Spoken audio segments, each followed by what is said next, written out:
اللہ رب العزت نے اپنی لاریب کتاب قرآن مجید میں ارشاد فرمایا کہ اللہ تعالیٰ نے تم میں سے ان لوگوں کے ساتھ جو ایمان لائے ہیں اور اچھے عمل کیے ہیں وعدہ کیا ہے کہ ضرور بضرور ان کو خلافت نصیب فرمائے گا، جیسا کہ اس نے ان سے پہلے لوگوں کو خلافت نصیب فرمائی اور ان کے لیے وہ دین قائم کرے گا جو اس نے ان کے لیے پسند کیا ہے۔ ان کے خوف کے بعد اللہ تعالیٰ ان میں امن کو تبدیل کر دے گا، وہ میری ہی عبادت کریں گے اور میرے ساتھ کسی بھی چیز کو شریک نہیں بنائیں گے۔ جو اس نعمت کی ناشکری کرے گا تو یہی لوگ ہیں جو گناہ گار ہیں اور فاسق ہیں۔ قرآن مجید کی اس آیت کا اگر سیاق و سباق دیکھا جائے تو اللہ تعالیٰ نے اپنے ایمان والے بندوں سے یہ وعدہ کیا ہے کہ اللہ تعالیٰ انہیں ایسی خلافت نصیب فرمائے گا جو خلافت پہلے ادوار میں گزری ہے، اور دین بھی وہی قائم کرے گا جس کو اللہ نے پسند کیا ہے۔ ملک پاکستان اللہ کی ایک بہت بڑی نعمت ہے۔ ذرا پوچھئے ہندوستان میں رہنے والے ان مسلمانوں سے کہ تمہارے ساتھ کیا کیا سلوک ہو رہا ہے؟ کیا آپ عید کے موقع پر گائے ذبح کر کے اللہ کے سامنے قربانی کے طور پر پیش کر سکتے ہیں؟ تو جواب ملے گا کہ علماء نے فتویٰ دیا ہے کہ اس موقع پر اگر گائے نہ بھی ذبح کی جائے تو کوئی حرج نہیں ہے، کسی اور چیز کی قربانی کر لیں۔ شریعت بدل دی گئی۔ کبھی کشمیر کی وادی میں ہماری ماں نے، آسیہ اندرابی نے، عید کے دن صرف اس لیے گائے کو ذبح کیا تاکہ ہندوستان کو پیغام دے سکے کہ ہم غلام نہیں ہیں، ہم آزاد ہیں۔ اسلام نے گائے کی قربانی کو حلال قرار دیا ہے، تو تم کون ہوتے ہو پابندی لگانے والے؟ پھر آزاد آسیہ اندرابی ہوئی یا ہندوستان کے وہ مسلمان اور ان کے علماء جو فتویٰ دیتے ہیں کہ اس موقع پر گائے کو ذبح نہ کیا جائے، کسی اور چیز کی قربانی پیش کی جائے۔ جس کو مارنا چاہتے ہیں اس کے گھر میں گائے کا گوشت پھینک کر، اس کے فریج سے گائے کا گوشت نکال کر، بہانہ بنا کر اس کو مارا جاتا ہے۔ مجھے وہ لاش بھولتی نہیں ہے کہ مسلمان ذبح کر دیا گیا، خون زمین پر بکھرا ہوا ہے، اور اس کی بیوہ ہماری بہن مسلمان اس لاش کے ساتھ لپٹ کر رو رہی ہے کہ انہوں نے بہانہ بنا کر میرے خامند کو شہید کر دیا کہ اس نے گائے کا گوشت کھایا ہے۔ اس ہندوستان میں آج بھی درخت پر لہراتی ہوئی لاشیں آپ کو ملیں گی جن کے گلے میں پھندا ڈال کر ان کو اس لیے درختوں کے ساتھ لٹکا دیا گیا کہ انہوں نے گائے ذبح کی ہے۔ وہ ہندوستان کے لوگ جنہوں نے، وہ علماء جنہوں نے ہندوستان میں اپنی زندگی بچانے کے لیے، اپنا مسلح بچانے کے لیے فتویٰ دیا کہ کشمیر میں جہاد کرنا درست نہیں ہے۔ جب آپ یہ سارے واقعات دیکھیں، علماء کی حالت دیکھیں، پبلک کا معصومانہ وہ رویہ دیکھیں، تو پھر آپ کو سمجھ آئے گی کہ آپ کے آباء و اجداد نے قربانیاں پیش کر کے اپنا وطن چھوڑا جہاں پیدا ہوئے تھے۔ ہندوستان میں بھی آب و ہوا اسی طرح کی تھی، کھیت کھلیان وہاں کے بھی ایسے تھے، سڑکیں ہو سکتا ہے اس سے اچھی ہوں وہاں، پر ان مسلمانوں نے، ہمارے آباء و اجداد نے اس لیے خیر بات کہا ہندوستان کو کہ وہاں ہمارا ایمان محفوظ نہیں ہے، وہاں رہتے ہوئے ہم اپنی زندگی بسر نہیں کر سکتے۔ ہندو مسلمانوں سے الگ قوم ہے، ان کا مذہب مختلف ہے، ہمارا مذہب مختلف ہے۔ دو قومی نظریے کی بنیاد پر پاکستان کو الگ بنایا گیا۔ بہت بڑی نعمت ہے، اور یہ پوری دنیا میں ایک ایسی اسلامی ریاست اور اللہ کی نعمت ہے کہ سارے کے سارے مسلمان ممالک، وہ 56-57 ریاستیں، وہ جس ملک کی طرف دیکھ رہی ہیں کہ نجات دہندہ ہوگا، مشکل کے وقت میں ہمارے ساتھ کھڑا ہوگا، مسلمانوں کی آواز بننے والا ہے، ان کا ایٹم مسلمانوں کا ایٹم ہے، یہاں کے رہنے والے پوری دنیا میں مسلمانوں کا درد رکھتے ہیں۔ اس طرح کی اگر تاریخ دیکھی جائے تو صرف ایک ملک ہے اور وہ ملک پاکستان ہے،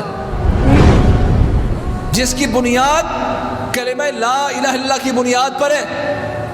یہ کھیت کھلیان جو لیے گئے، یہ پاکستان کا خطہ جو لیا گیا، یہاں کی آب و ہوا، یہاں کا پانی، یہاں کا موسم گواہ ہے کہ یہ ساری چیزیں لا الہ الا اللہ کی جاگیر ہیں۔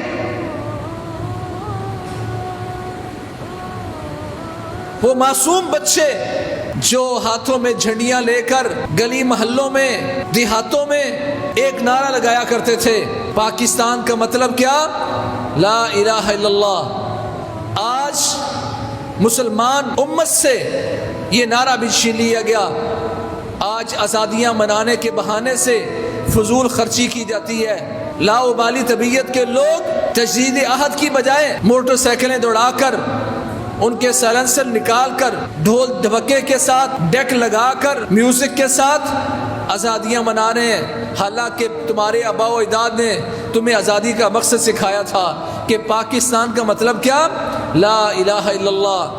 تو یہ تو تجدید عہد کا دن تھا کہ مسلمانوں کے جذبات کو ابھارا جائے، انہیں سمجھایا جائے کہ تمہارے آباء و اجداد نے یہ ملک کیوں لیا تھا۔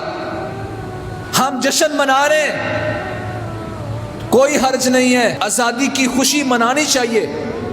رسول اللہ صلی اللہ علیہ وسلم تشریف لائے مدینہ منورہ تو دیکھا کہ یہودی 10 محرم کا روزہ رکھتے ہیں۔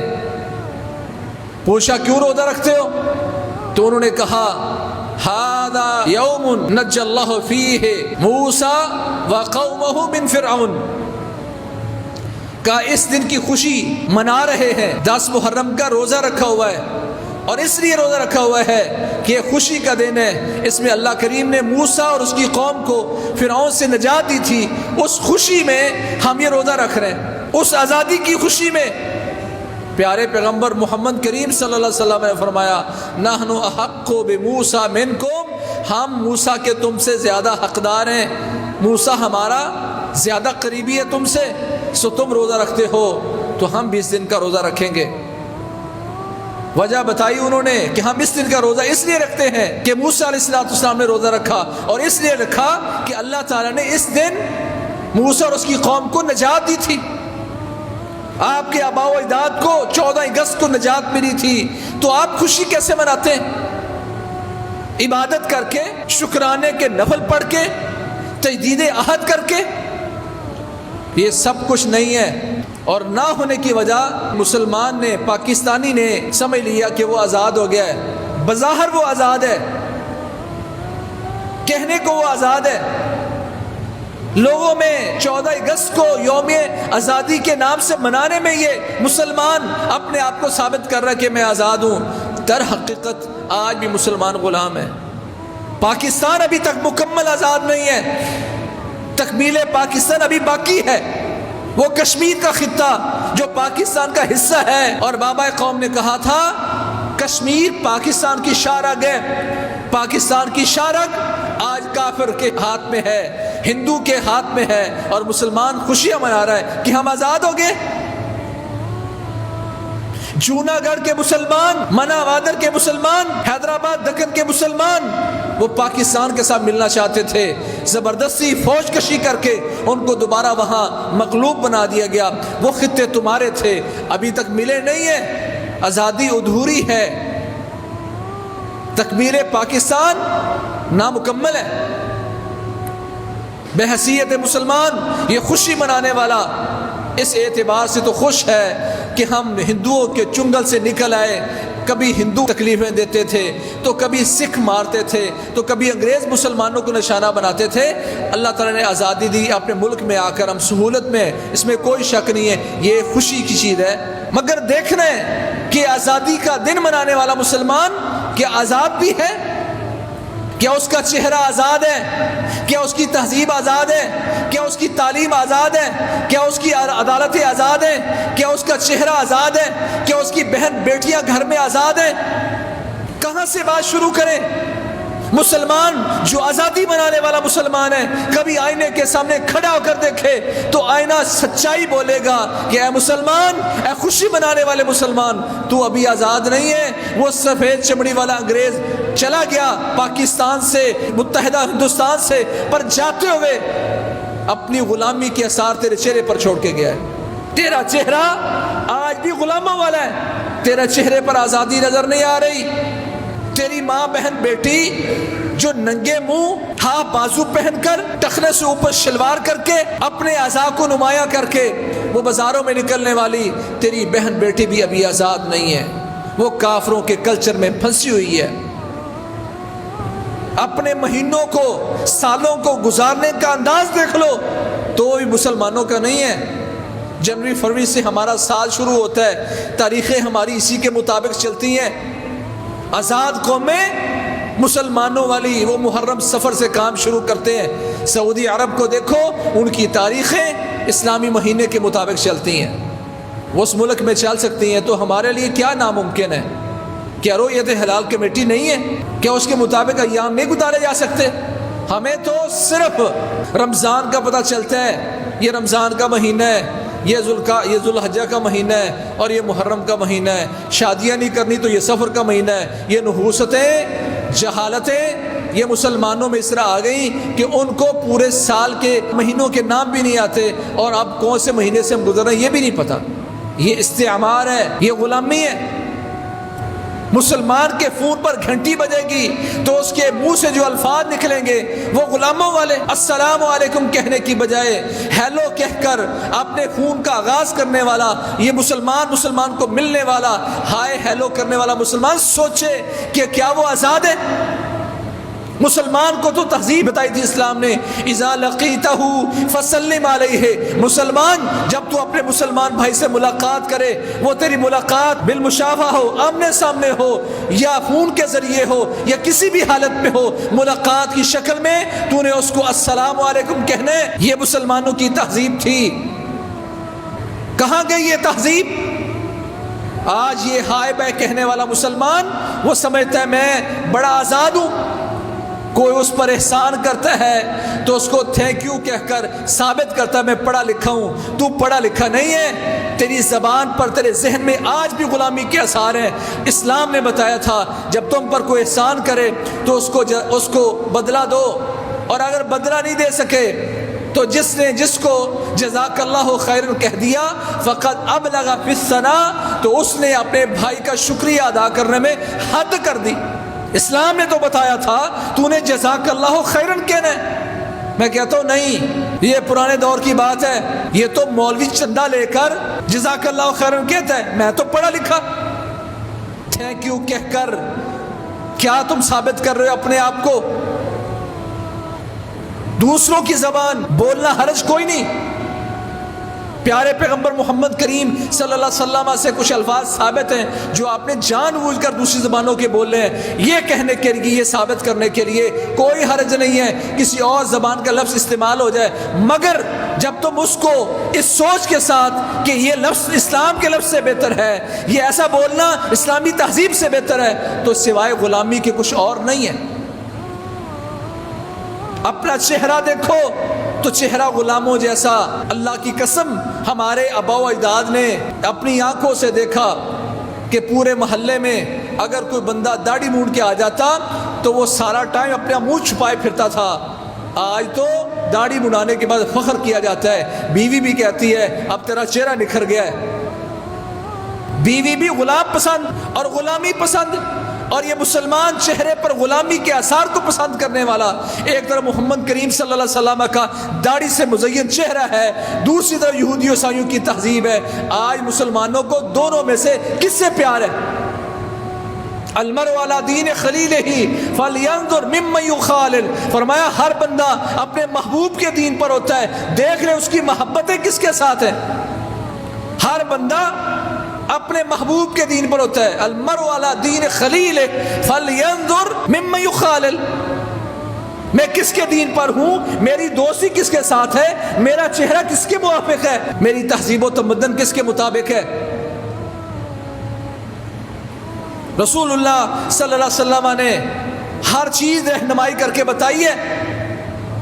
المرء مع من احب، بندہ اسی کے ساتھ ہوگا جس کے ساتھ اس کی محبتیں ہوئیں، جس کی تہذیب سے محبت ہوئی، جس کے کلچر سے محبت ہوئی، جس کے لباس سے محبت ہوئی، اسی کے ساتھ قیامت کے دن کھڑا ہوگا۔ میں کس کے ساتھ کھڑا ہوں گا؟ محمد رسول اللہ صلی اللہ علیہ وسلم کے ساتھ، آپ کے صحابہ کے ساتھ، تابعین کے ساتھ، محدثین کے ساتھ، یا ان لوگوں کے ساتھ جنہوں نے اسلامی کلچر کو ختم کر کے پوری دنیا میں ایک میسج دیا ہے کہ یہ داڑھی والے دہشت گرد ہوتے ہیں، یہ پگڑیوں والے دہشت گرد ہوتے ہیں۔ باب دوستی جب طالبان نے ٹیک اوور کیا تو ایک نوجوان سا بچہ، کوئی 15-20 گٹھڑیاں اس کے پاس طے بتا لگے ہوئے ہیں پاکستانی کرنسی کے، اس نے جمع کر کے کہا یہ طالبان نے یہ باب دوستی ٹیک اوور کیا ہے، جن لوگوں نے یہاں سے رشوت دے کر فوجیوں کو، پولیس کو جو رشوت دے کے جایا کرتے تھے، ہم نے یہاں قبضہ کیا، وہ سارا کچھ چھوڑ کے گئے، جو دلیل آ کے ثابت کرے گا کہ اس نے اتنا دیا ہے، یہ پیسہ اس کا، یہ ہمارا نہیں ہے۔ خیانت کرنے والے، کرپشن کرنے والے لوگ وہ سمجھتے ہیں کہ وہ امت پہ اسلام لائیں گے۔ وہ نوجوان شخص اس نے کہا یہ سارا کا سارا مال، یہ پیسے 5-5 ہزار کے نوٹ ہیں، 1000 کے نوٹ ہیں، 500 کے نوٹ ہیں، کہتا یہ سارے نوٹ ہمارے نہیں ہیں۔ یہاں جاتے ہوئے بارڈر کراس کرتے ہوئے جس نے رشوت دی تھی ان کو اپنی دلیل دے اور آ کے ثابت کرے کہ اس نے دیے ہیں، یہ پیسے ان کے، ہم نہیں رکھیں گے۔ داڑھی والے زیادتی کرتے ہیں، پگڑی والے، دیکھو تو صحیح وہ مظلوم لوگ جو جیلوں میں پھنسے تھے، آج طالبان نے وہ جیلیں کھولی ہیں تو لوگوں کی خوشی کی انتہا کیا ہے؟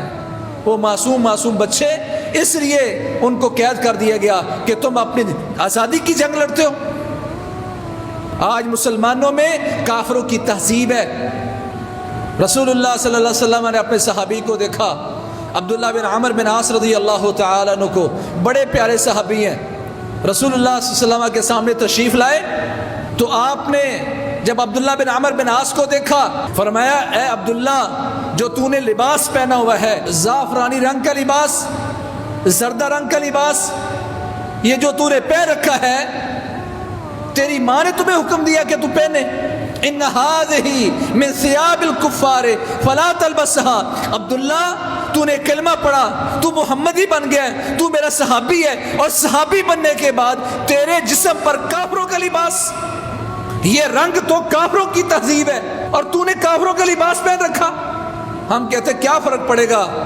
لباس اگر کافروں جیسا ہو، میرا چہرہ اگر کافروں جیسا ہو، میری تہذیب و تمدن، رسم و رواج، گھر بار، کاروبار اگر یہ کافروں جیسا ہو تو کیا حرج ہے؟ رسول اللہ صلی اللہ علیہ وسلم نے بتایا حرج یہ ہے محمدی بننے کے بعد غلامی نہیں تم پر۔ کہا عبداللہ جو تو نے لباس پہنا ہوا ہے، یہ لباس ان هذه من ثياب الكفار فلا تلبسها، عبداللہ یہ لباس جو تو نے پہنا ہے یہ کافروں کا لباس ہے، اس کو مت پہن، اس کو مت پہن، اور حکم دیا کہ اس کو جا کر آگ لگا۔ اس نے کہا یا رسول اللہ یہ تو رنگ میں رنگا ہوا کپڑا ہے، میں اس کو دھو کر رنگ تبدیل کر کے کسی اور رنگ کی طرف لے آتا ہوں۔ فرمایا نہیں، لا تغسلہما بل احرقہما، تو نے اس لباس کو جا کے نیچے اوپر والے کپڑے کو تو نے جا کر دھو کر رنگ تبدیل نہیں کرنا، بلکہ تو نے اس کو آگ لگانی ہے، جلانا ہے اس کو۔ صحیح مسلم کی روایت ہے، پیارے پیغمبر محمد کریم صلی اللہ علیہ وسلم نے مال کو ضائع کرنے سے منع کیا ہے۔ دیکھنے میں تو یہ ضائع والا مال ہے کہ آپ کہہ رہے اس کو آگ لگانی ہے، پر یہاں رسول اللہ صلی اللہ علیہ وسلم خود جو حکم دیتے ہیں کہ مال کو ضائع کرنا منع ہے، یہاں بتا رہے اس کو آگ لگانی ہے تاکہ پتہ چلے کافروں کی تہذیب جر رہی ہے، مسلمانوں کی تہذیب اوپر آ رہی ہے۔ یہ تہذیبوں کا ٹکراؤ ہے۔ ہندو تو چاہتا تھا، سکھ تو چاہتے تھے ہم انہی کے ساتھ رہیں اور انہی جیسے بنے۔ آج مسلمان وہ ہندوستان میں رہتا ہو یا پاکستان میں، آج اس کے بازو میں آپ دیکھیں گے کہ اس نے دھاگے لپیٹے ہوئے ہیں، جو کافروں کی تہذیب ہے۔ کوئی راکھی کے دھاگے یوں باندھتے ہیں، کوئی تقدس کے طور پر پہنتے ہیں. آج مسلمانوں کے ہاتھوں میں باقاعدہ دھاگا دیکھا جاتا ہے جو کہ ہندوؤں کی تہذیب ہے، اور مسلمان کہتا ہے میں آزاد ہوں. کہا ہے عبداللہ بن عمر بن عاص، تو مسلمان، تو صحابی، تو نے یہ جو لباس پہن رکھا ہے زعفرانی رنگ کا، یہ لباس کافروں کا ہے، اس کو مت پہن،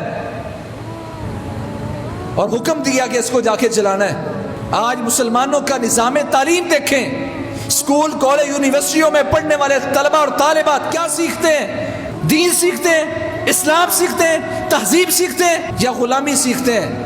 لارڈ مکالے کا دیا ہوا سسٹم آف ایجوکیشن وہ آج مسلط کر دے گیا ہمارے ملک پر. آزادی میں بھی بہت ساری چیزیں باقی ہیں، کہنے کو ہم خوش ہیں کہ ہم آزاد ہو گئے، پر ابھی تمہاری تہذیب پر، تمہارے کلچر پر، تمہاری حکومت پر، تمہاری عدالت پر کافروں کا قبضہ ہے، غلامی کا قبضہ ہے. ہمارے آباء و اجداد نے آئین پاکستان میں یہ بات لکھی کہ پاکستان کا دستور وہ کتاب و سنت ہے. پھر کیا کتاب و سنت کا نظام آپ چلا رہے ہیں؟ میں یہ نہیں کہہ رہا کہ فوری آپ اس کو چلائیں، حالات ہیں، ملکی دباؤ ہے، ملک چڑھے ہوئے ہیں آپ پر، کافروں چاروں طرف سے پاکستان پر یرغار ہے، پر ایک شعور تو دیں. وزیر اعظم اگر کہتا ہے کہ عورتوں نے جو لباس پہننا ہے یہ لباس فحاشی کی دعوت دیتا ہے، نوجوانوں کو برانگیختہ کرتا ہے، اس پر لبرل لوگوں نے اس قدر احتجاج کیا اور اس قدر باتیں کی. وہ کہتا میں اس کو ریاست مدینہ بنانا چاہتا ہوں. ہم اس کو اس بات پر فورس کریں کہ آپ ریاست مدینہ بنانا چاہتے ہیں، ہم آپ کا تعاون کرتے ہیں. ریاست مدینہ کا ڈھانچہ دیکھیں کیا ہے، وہاں کا سسٹم کیا تھا، وہاں کا سسٹم آزادی والا سسٹم. اور ایسا فاطمہ مخزومیہ آ گئی، پکڑی گئی، یا رسول اللہ یہ قریشی عورت ہے، بڑی بے عزتی ہوگی، خاندان کی ناک کٹ جائے گی، آپ اس کو معاف کر دیں، چھوڑ دیں. پیارے پیغمبر کے سامنے سفارشی اس کو پیش کیا جس کو حب و رسول اللہ کہا جاتا تھا، پیارے پیغمبر کا محبوب، پیارے پیغمبر کا پیارا. کون؟ اسامہ بن زید رضی اللہ تعالیٰ عنہ، جس کی تربیت پیارے پیغمبر نے کی، آپ کے ہاتھوں میں پلا بڑا. وہ آگے کہتا ہے یا رسول اللہ تھوڑی سی شفقت کر دیں، فاطمہ مخزومیہ کو چھوڑ دیں.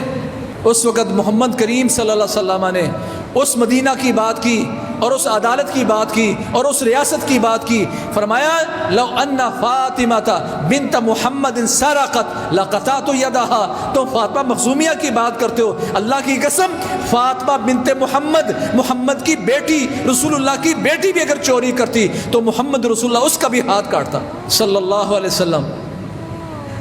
آزادی یہ ہے. پیارے پیغمبر نے ڈانٹا اتشفع فی حد من حدود اللہ. تو میرا پیارا ہو کر، محبوب ہو کر یہ چاہتا ہے کہ تو میرے سامنے اللہ کی حدود میں آ کے سفارش کرے کہ تیرے کہنے پر میں یہ کام پیچھے کر دوں. ہاں تو ایک فون پر انصاف کو ناانصافی اور انصاف کو ظلم بنا دیا جاتا ہے. ریاست مدینہ یہ ہے کہ محمد کریم صلی اللہ علیہ وسلم کی بیٹی بھی اگر چوری کرتی تو اس کا میں ہاتھ کاٹ دیتا. عدل و انصاف ابھی باقی ہے. آزاد ریاستیں ان میں عدل ہوتا ہے. الذین ان مکناہم فی الارض اقاموا الصلاۃ وآتوا الزکاۃ وامروا بالمعروف ونہوا عن المنکر وللہ عاقبۃ الامور. اللہ فرماتے ہیں جن لوگوں کو ہم نے حکومتیں دی ہیں ان کے ذمے نماز کی ادائیگی کروانا، زکوٰۃ لوگوں سے دلوانا، نیکی کا ہر حکم دینا، برائی کے ہر حکم سے روکنا، یہ حکمرانوں کی ذمہ داری ہے. تو آزاد تو ان ساری چیزوں پر عمل کرتے ہیں. میں دیکھ لوں کہ میں کہاں کھڑا ہوں. آزادی میں بھی کافی ساری چیزیں باقی ہیں. ٹھیک ہے ملک آزاد ہو گیا، ہم بظاہر آزاد ہیں، پر یہ ہمارا 5-6 فٹ قد کا محاسبہ کریں تو اس پر آپ کو غلامی کے آثار نظر آئیں گے. گھروں میں غلامی کے آثار نظر آئیں گے، بیوی بچے ان پر غلامی کے آثار نظر آئیں گے. میرا بیٹا ہے اس کی حجامت ہوئی ہے، یہاں سے بال منڈے ہوئے ہیں، اوپر سے چھوڑے ہوئے ہیں. عربی میں اس کو قضا کہتے ہیں. پیارے پیغمبر نے منع کیا، نہا رسول اللہ صلی اللہ علیہ وسلم عن القضاء. پیارے پیغمبر نے پیالہ کٹ کرنے سے، فوجی کٹ کرنے سے منع کیا. اوپر بال موجود ہیں، نیچے چھوٹے کروا دیے، مڑا دیے گئے، اور منع کیا اور کہا یہ یہودیوں کی علامت ہے. آج بیٹا بچہ میرا ہے اور اس کے سر پر تہذیب کس کی ناشتی ہے؟ یہودیوں کی. بیوی میری ہے، بہن میری ہے، بیٹی میری ہے، خالہ پھوپھی میری ہے، پر اپنے گھر میں بیٹھ کر کیا کہتی ہے؟ بیٹا تمہارے ماموں جا رہے ہیں، اس کو بائے بائے کر دو، پاپا جا رہے ہیں، اس کو بائے بائے کر دو۔ وہ معصوم سا بچہ جو بھی بول نہیں پاتا، وہ ہاتھ ہلا کر ہمیں بائے بائے کر رہا ہے۔ جانتے ہو یہ کس کی تہذیب ہے؟ سنن ترمذی وغیرہ کی روایت ہے، پیارے پیغمبر محمد کریم صلی اللہ علیہ وسلم نے یہ ہاتھ کے اشارے سے سلام کرنے سے منع کیا، کہا یہ عیسائیوں کی علامت ہے، یہ جو ہاتھ انگلیاں یوں کر کے کرتے ہیں، کہا یہ یہودیوں کی علامت ہے، اور ہاتھ سے سلام کہنا یہ عیسائیوں کی علامت ہے۔ آج یہ دونوں چیزیں امت میں موجود ہیں، میرے گھر میں موجود ہیں، میری بہن بیٹیوں میں موجود ہیں، اور میں سمجھتا ہوں میں آزاد ہوں۔ فرمایا کہ یہ یہودیوں کی علامت ہے، ہاتھ کے ساتھ یوں سلام کرنا، انگلیوں کے اشارے سے سلام کرنا، ہاتھ ہلا کر سلام کرنا، یہ عیسائیوں کی علامت ہے، اور یہ علامتیں ہمارے گھروں میں موجود، اور میں آزاد ہوں۔ جنوری سے لے کر دسمبر تک ہر مہینے میں مسلمانوں میں غلامی کے آثار موجود ہیں۔ جنوری سے شروع ہوتا ہے نیو ہیپی ایئر نائٹ اور نیو ہیپی ایئر ڈے کے نام سے مسلمانوں میں یہ آج تہذیبیں منائی جاتی ہیں۔ مسلمانوں کی تہذیبیں فروری میں 14 فروری کو یوم عاشقاں منایا جائے گا، مسلمانوں کی تہذیب ہے۔ مارچ میں بسنت میلے منائے جاتے ہیں، مسلمانوں کی تہذیب ہے۔ اپریل میں اپریل فول منایا جاتا ہے، اپریل فول ڈے منایا جاتا ہے، یہ مسلمانوں کی تہذیب ہے۔ مئی کے مہینے میں یوم مزدوراں کے نام سے، پھر کبھی یوم والدین کے نام سے، کبھی خواتین کے نام سے، یہ تہذیبیں مسلمانوں کی نہیں ہیں۔ ہمیں تو اسلام نے آزاد مسلمان کو یہ سکھایا ہے کہ تیرا ہر دن فادر ڈے ہے، تیرا ہر دن مدر ڈے ہے، تیرا ہر دن مزدور کا دن ہے، اس کا پسینہ خشک ہونے سے پہلے اس کو تو نے مزدوری دینی ہے، ہر دن یوم مزدور ہیں، یہ اسلام نے بتایا ہے۔ دسمبر تک چلے جاؤ تو آپ کو کرسمس ڈے تک مسلمانوں میں یہ ساری تہذیبیں نظر آئیں گی، اور یہ سمجھتا میں آزاد ہوں، صرف کہنے کو آزاد ہیں۔ آزادی میں ابھی بڑی دیر ہے۔ سب سے پہلے میں دیکھوں 5-6 فٹ قد پر کیا میں نے اسلام نافذ کر لیا؟ پھر وہ میرا گھر جس میں اللہ تعالیٰ نے مجھے حکمران بنایا ہے، جس کا میں مالک ہوں، جس کا میں مسئول ہوں، جس کا میں رائی ہوں، جس کا میں اللہ نے مجھے رہنما بنایا ہے، کیا اس گھر میں اسلام موجود ہے؟ پھر جہاں تک میری آواز موجود جاتی ہے وہاں اسلام موجود ہے؟ اگر تو موجود ہے اور آزادی ہے پھر تو شکریہ ادا کرنا چاہیے، وگرنہ امت میں شعور پیدا کرنا چاہیے کہ ابھی آزادی میں کچھ اور کرنے کے کام ہیں، وہ کیے جائیں تاکہ امت آزاد ہو جائے، مسلمانوں کا چہرہ آزاد، لباس، حجامت، کاروبار، بیوی بچے، یہ سارا کچھ آزادی والا ماحول بن جائے، تو یہ شعور دیا جائے امت میں۔ اللہ کریم ہمیں، ہماری اولادوں کو، ہمارے گھروں کو، ہمارے اہل و عیال، عزیز و اقارب اور مسلمانوں کو اور مسلمانوں کے ممالک کو حقیقی آزادی نصیب فرمائے، تاکہ وہ زندگی بسر کر سکیں جو ایک آزاد مسلمان والی ہے۔ فاقول قولی ھذا واستغفر لی ولکم سبحانک اللہم وبحمدک اشہد ان لا الہ الا انت استغفرک۔